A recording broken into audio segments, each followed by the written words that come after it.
আপনারা দেখছেন সঞ্চিতা দাস চ্যানেল। আপনারা এখন রয়েছেন আমার সাথে। দুদিনের জন্য আমরা মুম্বাইতে ছিলাম, মুম্বাই ঘুরলাম, তবে এটুকু বুঝলাম দুদিনে মুম্বাই ঘোরা যায় না। এখন আমি যাচ্ছি গোয়া, বম্বে থেকে গোয়া। ছত্রপতি শিবাজি মহারাজ টার্মিনাস থেকে কাল রাত 11:02 আমাদের ট্রেন ছিল কোঙ্কন কন্যা এক্সপ্রেস। ট্রেন ফুল রাফতারে চলছে। ট্রেনে চা যে এত টেস্টি হবে ভাবিনি। এখানকার স্টেশনগুলো একটু যেন অন্যরকম, ঠিক কেমন লাগছে সেটা বলে বোঝাতে পারবো না। মায়ানগরী মুম্বাইকে আমরা দু চোখ ঘুরে দেখলাম, এখন চলেছি গোয়ার পথে। সাওয়ান্তবাড়ি রোড স্টেশন এটা। এখানে 2 মিনিট ট্রেন দাঁড়ালো, তো আমি তাই জন্য একটু নামলাম, তো উঠে যাই, আবার কখন ছেড়ে দেবে।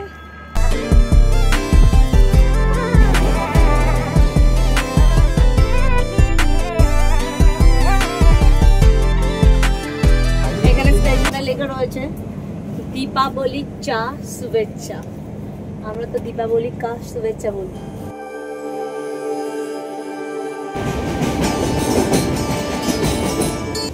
গোয়া যাওয়ার পথে এরকম পরপর অনেকগুলো টানেল আমরা দেখলাম। দারুণ লেকটা, লেকটার নাম কি কে জানে? বিশাল বড় একটা লেক। হ্যাঁ, কারমালি। আবার বলো। কারমালি। কারমালি। কারমালি লেক। কারমালি লেক। ভারতের সবথেকে সুন্দর ট্রেন জার্নি হলো মুম্বাই থেকে গোয়া যাত্রা। চারিদিকে শুধু সবুজ আর সবুজ, ছোট বড় অনেকগুলো সুড়ঙ্গ দেখতে দেখতে পৌঁছে গেলাম গোয়া। ফাইনালি আমরা পুরো টাইমলি মাডগাঁওতে পৌঁছে গেলাম। 11:40-এ ঢোকানোর কথা ছিল, তো 11:40-এ একদম রাইট টাইমে ঢুকিয়েছে। তো এখান থেকে আমরা এখন স্টেশন থেকে বেরিয়ে যাব। আমাদের গাড়ি অলরেডি স্টেশনে দাঁড়িয়ে আছে, এবারে গাড়ি থেকেই উঠে পড়বো। তারপর চলতে চলতে তোমাদের সাথে কথা বলবো। খাবার আছে তো? খাবার আছে। কালে ঢোকাও না তো, সামনে কোলে রাখলে রাখতে পারো। ওকে চলো। স্টেশন থেকে কিন্তু আমি দেখলাম যে 2 হুইলারও রেন্টে পাওয়া যায়। যারা গোয়া 2 হুইলারে করে ঘুরতে চায় তো তারা অনায়াসে এটা বুক করতে পারবে। তবে এই মুহূর্তে আমি এটা বলতে পারছি না যে রেন্ট কত করে। এই মুহূর্তে এখন যাব হোটেলে। মাডগাঁও স্টেশন থেকে প্রায় 43 কিলোমিটার দূরে কলোনিয়া ডি ব্রিগেন্সা রিসোর্ট, এটাই ছিল আমাদের গোয়াতে থাকবার জায়গা, একদম ক্যালাঙ্গুটা বিচের সামনে। এবারে চলো আগে হোটেলে ঢোকা যাক। এই হোটেলের ডিটেল আমি আমার ডেসক্রিপশানে দিয়ে দেবো। এবার চলো রুমগুলো দেখিয়ে দিই।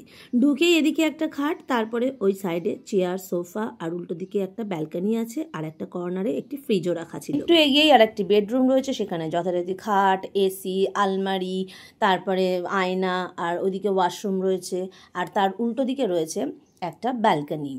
তো এই হচ্ছে আমাদের রুমটা। দেখে মনে হচ্ছে যেন কারোর বাড়ি, মানে কিচেন তো নর্মালি থাকে না, এটা হয়তো সেরকমই কিছু ছিল। লম্বা আছে, বেশ বড় সড়ো আছে, বুঝতেই পারছো। আসার পথে তো সুইমিং পুল দেখলে, ওই সুইমিং পুলে অল টাইম সবাই স্নান করতেই পারে। ক্যালাঙ্গুটা বিচের সম্বন্ধে আগে অনেক শুনেছি। এটি নর্থ গোয়ার একটি ফেমাস বিচ। সবচেয়ে মজার ব্যাপার হলো আমাদের রিসোর্টটা বিচের একদমই কাছে, প্রায় 10 মিনিট মতন পায়ে হেঁটে গেলেই একেবারে সমুদ্রের ধারে পৌঁছে যাওয়া যেতে পারে। তো চলো আমার সঙ্গে বিচে যাওয়া যাক। গোয়ায় এসে একটু গোয়া গোয়া ভাইব না হলে কেমন হয়? তাহলে চলো একটু গোয়া গোয়া ভাইব নিয়ে নিই।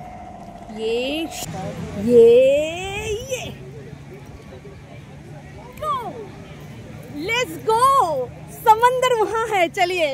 সমুদ্রের ধারেই আমরা রয়েছি বলে যে রোজ রোজ স্নান করতে পারবো সমুদ্রে এসে, তা কিন্তু একেবারেই নয়। কারণ আমাদের ঘোরার যেরকম শিডিউল রয়েছে সেই অনুযায়ী বোঝাই যাচ্ছে আজকের দিনটাই হয়তো চান্স পেয়েছি স্নান করার, তাই আজকে চলে এসেছি। বাকি দিনগুলোতে হয়তো আর চান্স পাবো না। সমুদ্রকে হাতের সামনে পেয়ে নিজেকে আর বেশিক্ষণ আটকে রাখতে পারলাম না, কিন্তু ভীষণ ক্লান্তও ছিলাম আর খিদেও পেয়েছিল প্রচণ্ড, তাই এখানে আর বেশিক্ষণ থাকলাম না। ছেলেরা সমুদ্র থেকে উঠে পুলে নেমে গিয়েছিল ফ্রেশ হতে, আমি চলে গিয়েছিলাম রুমে। সন্ধ্যেবেলায় এতটাই টায়ার্ড লাগছিল যে রুম থেকে আর বেরোতে ইচ্ছা করছিল না, কিন্তু রুমে বসে থাকতে তো আর আসিনি, তাই মনোবল বাড়িয়ে চলেই আসলাম এই বিচে। ঝিকঝাক্কা পরিবেশে এসে মনটাতে একেবারে চাঙ্গা হয়ে গেল। কোথায় ক্লান্তি, সব এক মুহূর্তে উড়ে গেল।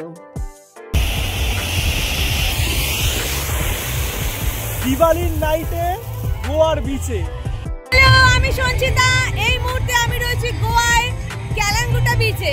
দিনের বেলায় এই বিচে কিন্তু নানা রকম ওয়াটার স্পোর্টস অ্যাক্টিভিটিস হয়, তবে সেটা সন্ধ্যে 6টা পর্যন্ত হয়। যদিও গোয়ার আরো অনেক রকম বিচেই এই ওয়াটার স্পোর্টস অ্যাক্টিভিটিস হয়ে থাকে।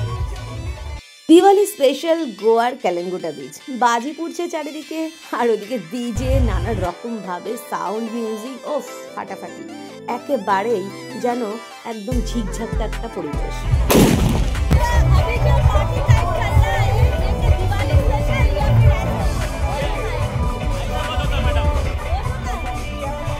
সারা বছরই গোয়ার এই বিচগুলো সন্ধ্যের সময় নিজেকে সাজিয়ে রেখে 2 হাত বাড়িয়ে পর্যটকদের ওয়েলকাম করে এইভাবেই। আমি এখনো যাইনি ওদিকটায়, যাচ্ছি, গিয়ে দেখছি কি হচ্ছে। এখানে আপনারা কিছুক্ষণ বসতেই পারেন, তবে বেশিক্ষণ বসতে গেলে কিছু না কিছু খাবার অর্ডার করতেই হবে, তা না হলে কিন্তু হবে না।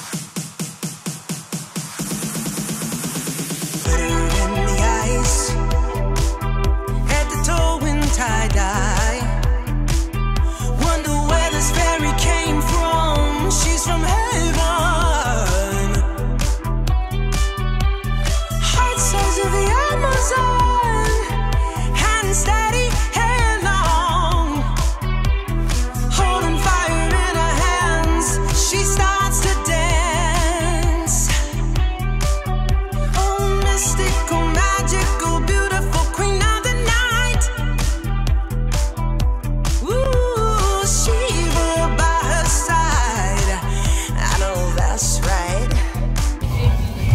বিচে এসেছিলাম, ফেসে গেছি, বৃষ্টি পড়ছে, এমন জোরে বৃষ্টিটা নামলো পুরো আমি উঠে যেতে পারলাম না। ওটা গেলেই বা কি করবো, কোথাও না কোথাও দাঁড়িয়েই থাকতে হবে। এরকম একটা জায়গায় দাঁড়িয়েছে, আরো অনেকে আমাদের সাথে দাঁড়িয়ে আছে। বৃষ্টিটা কমার সাথে সাথেই হোটেলের উদ্দেশ্যে রওনা দিলাম। রাস্তায় ফুচকার দোকান থেকে দাঁড়িয়ে পড়লাম। গোয়ার পানিপুরি, এই দেখো এইটুকু।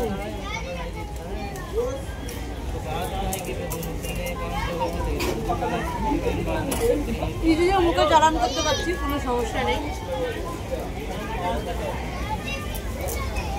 বলছে এরকম 6 পিস 50 টাকা।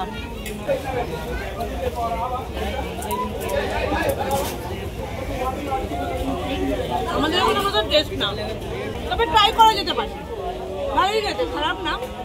আমাদের ওখানে মতো মশলা না। আজকে দিনটা এইভাবেই হালকা চালে কাটালাম। কালকে ঘুরবো নর্থ গোয়া, তাহলে দেখা হচ্ছে নর্থ গোয়াতে গিয়ে। আজকে তাহলে আসি, তোমরা সবাই ভালো থেকো, সুস্থ থেকো, সাবধানে থেকো, বাই বাই।